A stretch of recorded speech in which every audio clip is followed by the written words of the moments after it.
Dear student, আজকে আমরা শিখব বাইনারির যোগ। বাইনারির যোগটা বেসিক্যালি আমি যে সূত্রটা বোর্ডে লিখছি এই সূত্র দিয়ে তুমি প্রত্যেকটা সংখ্যা পদ্ধতির যোগ পারবা। প্রিভিয়াস ক্লাসে আমরা আলোচনা করছিলাম আমাদের পজিশনাল নাম্বার কয়টা আছে যেন, নাম্বার সিস্টেম 4টা, বাইনারি, অক্টাল, ডেসিমাল, হেক্সাডেসিমাল।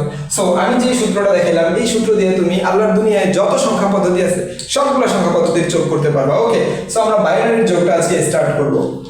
দেখো, বাইনারি যোগ করার আগে আমি কি বলছি, যোগফল বেসের থেকে বড় বা সমান হলে যোগফল থেকে বেসকে বিয়োগ করতে হবে। তাহলে বাইনারির বেস কত আমাকে বলো তো ভাইয়া?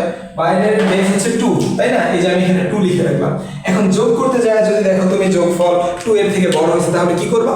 তাহলে এই যে ওই যোগফল থেকে বাইনারির বেস 2 কে বিয়োগ দিবা। ওকে, সো দেখো বাইনারির যোগ তোমাকে অনেক টিচার এইভাবে শিখাবে যে 0 + 0 = 0 হবে, 0 + 1 = 1 হবে, 1 + 0 = 1 হবে, 1 + 1 = 0 হবে।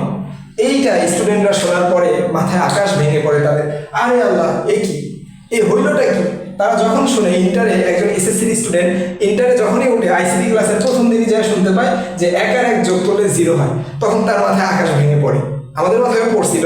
ওকে, দেখো তাহলে এখানে 1 আর 1 যোগ করলে হবে আমাদের 0, আর ক্যারি থাকবে 1। ক্যারি মানে অবশিষ্ট হাতে, ক্যারি মনে রাখবা, আসলে অবশিষ্ট বলা যায় না, অবশিষ্ট বলেই মনে রাখো, ক্যারি = 1 থাকে। বাট আমি এই একটা সূত্র তোমাকে শিখাবো না, কারণ আমার কাছে মনে হয় কি এই সূত্রগুলো দিয়ে আরো মাথায় প্যাচ লাগে। আমি কোনো সূত্রতে যাবো না, আমি জাস্ট একটা লাইন মনে রাখতে বলবো তোমাদেরকে, যোগফল বেসের থেকে বড় বা সমান হলে যোগফল থেকে বেসকেই বিয়োগ করে দিবা। যে কোনো সংখ্যা পদ্ধতির যোগ তুমি পারবা ইনশাআল্লাহ। যেমন দেখো বাইনারি আমি একটা তোমাকে যোগ দিলাম 1, এই যে বাইনারির মধ্যে তো 0 আর 1 ছাড়া কিছু নাই, তাই না?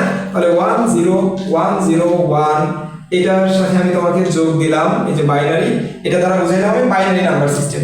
এটাকে আমি যোগ করতে বললাম এর সাথে 1 0 0 1 1, এটাকে আমি যোগ করতে বললাম, যোগ করে বললাম যে এটা কত হবে, বাইনারিতে অ্যানসার করো। তুমি আগে লিখবা এই যে 1 0, পরিষ্কার করে লিখবা, একটু লেখাগুলো 0, ঠিক আছে, 1 0 1 0 1। ওকে, আচ্ছা তাহলে আমরা লিখলাম 1 0 1 0 1। এই 1 গুলোকে একটু ডিজাইন করে দিই আমি, তাও আর এখানে একটা 1 কম দিই আমি আপাতত। ওকে, না 1 কম কেন দিব, ঠিকই তো ছিল। দেখো তাহলে এটা নিচে বসায় দাও। ওকে, তাহলে দেখো আমরা এখানে 1 0 0 1 0 0 1 1 যোগ করবা। তুমি এখন কি করবা ভাইয়া? যোগ করবা। 1 আর 1 যোগ করলে কত হয় বলো তো? 2 হয়। বাট বাইনারির ভিতরে কি 2 আছে? না, বাইনারির ভিতরে তো শুধু 0 আর 1। আমি তোমায় কি বলছিলাম, এই যে যোগফল বেসের থেকে বড়, বেসের থেকে বড় অথবা সমান হলে, সমানও হওয়া যাবে না, যোগফল থেকে বেস বিয়োগ করতে হবে। কাকে বিয়োগ করতে হবে? বেস বিয়োগ করতে হবে। তাহলে যোগফল 2 আসছে, 2 তো লিখবা না, তুমি কি করবা? এই যে 2 থেকে বেস কত বাইনারির? 2 বিয়োগ করবা, 2 থেকে 2 বিয়োগ করলে কত হয়? 0। এই কারণে 1 আর 1 যোগ করলে আসলে সূত্রে 0 বলা হয়েছে, 0। আর হাতে থাকবে ক্যারি 1, যেহেতু একবার বিয়োগ করছো ক্যারি 1 থাকবে, ওই ক্যারি 1 যোগ হবে নিচেরটার সাথে।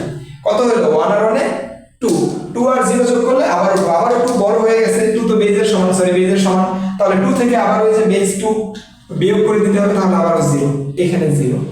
একবার বিয়োগ করছো, হাতে ক্যারি 1, এই 1 কে 0 এর সাথে যোগ করো, কত হয়? 1। এই 1 এর সাথে উপরের 1 যোগ করো, আবারও 2, তাহলে এই যে 2 যেহেতু বেজের সমান হয়ে গেছে, এই 2 থেকে এই যে বেজকে আবার বিয়োগ করো 0, তাহলে হাতে থাকে ক্যারি 1, একবার বিয়োগ করছো 0, ক্যারি 1। এইখানে কত আছে? 0 আর 0 আছে এখানে, তাহলে যোগফল হবে 0, আর হাতে কোনো ক্যারি নেই। আর এই 1 আর 1 যোগ করলে আবারও সিমিলারলি 2 হয়, 2 থেকে 2 বিয়োগ করলে 0, আর হাতের ক্যারি 1 এই সাইডে যেহেতু কোনো নাম্বার নাই এইখানে চলে আসবে হাতের ক্যারি 1। আশা করি তোমরা এটা বুঝতে পারছো। আচ্ছা আমি আরেকটা উদাহরণ দিই, দেখো তাহলে তোমরা আরো ভালোভাবে বুঝতে পারবে জিনিসটা। আমি আরেকটা উদাহরণ দিই। অনেকেই বলে ভাই তাহলে দশমিক আমি কিভাবে করব? আরে ভাই দশমিক আরো সহজ, দশমিকেরটা আরো কোনো প্যারা না, এটা আরো অনেক বেশি সহজ। যেমন দেখো 1 1 1 0.101। ওকে, এখানে আমি লিখলাম 1101.101। এই যে এটার যোগ করবা তোমরা। এখন 1 আর 1 যোগ করলে কত? দশমিক আছে কিনা এটা তুমি ভুলে যাও। 1 আর 1 যোগ করলে 2, বাট 2 লিখবো আমি না, 2 তো বেজের সমান, তাহলে 2 এর থেকে বাইনারি বেস 2 বিয়োগ করব, তাহলে 2 বিয়োগ 2 0, তাহলে লিখে দাও এখানে 0। হাত থেকে কত? ক্যারি 1, একবার বিয়োগ করছো, ওই ক্যারি 1 0 এর সাথে যোগ করলে 1, 1 আর 1 আর 0 যোগ করলে 1 এই থাকে। এইবার দেখো 1 কি বাইনারি বেজের বড়? নাকি সমান? না, বড়ও না সমানও না, বেজের থেকে ছোট, তাহলে তুমি 1 কে লিখতে পারবে, এখানে লিখতে হয় 1। এবার দেখো 1 আর 1 যোগ করলে আবার 2 আসে, তাহলে 2 থেকে বেস 2 কে বিয়োগ করলে 0, এই যে সেই 0, হাতে থাকে ক্যারি 1, ওই ক্যারি 1 এই 1 এর সাথে যোগ করলে আবারও 2, 2 এর সাথে 0 যোগ করলে 2 ই থাকে, যেহেতু 2 বেজের সমান হয়ে গেছে, তাহলে আবারও 2 থেকে 2 বিয়োগ, তাহলে 0, এই যে 0, হাতে থাকে ক্যারি 1, এই ক্যারি 1 0 এর সাথে যোগ করলে 1, 1 আর 1 এ আবারও 2, 2 থেকে 2 বিয়োগ করলে আবারও 0, হাতে থাকে কত?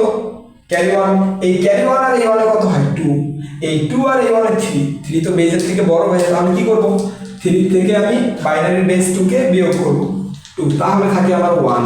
এইবার দেখো এখানে আমি 1 বসায় দিব, আমার হাতে কিন্তু ক্যারি 1 আছে, কারণ এই যে একবার বিয়োগ করছি, হাতে ক্যারি 1, এই ক্যারি 1 আমি এই 1 এর সাথে যোগ করব, তাহলে আবার 2, 2 এর সাথে এই 1 যোগ করব, আবারও 3, তাহলে 3 যেহেতু বেজের থেকে বড় হয়েছে, তাহলে 3 থেকে আমি বাইনারি বেস 2 কে বিয়োগ করব, আবারও 1, এই যে সেই 1, আর একবার বিয়োগ করছি, এই কারণে আমার হাতে ক্যারি 1, এই ক্যারি 1 এর কোনো সংখ্যা নেই, তাই যা ছিল তাই বসে যাবে। এখন দশমিকটা কয় ঘর পরে ছিল? 3 ঘর, গুনে গুনে 3 ঘর পর একটা দশমিক বসায় দেবো, ভাইয়া 1 2 3, এই যে 3 ঘর পর একটা দশমিক বসায় দিলাম, এটাই তোমার অ্যান্সার।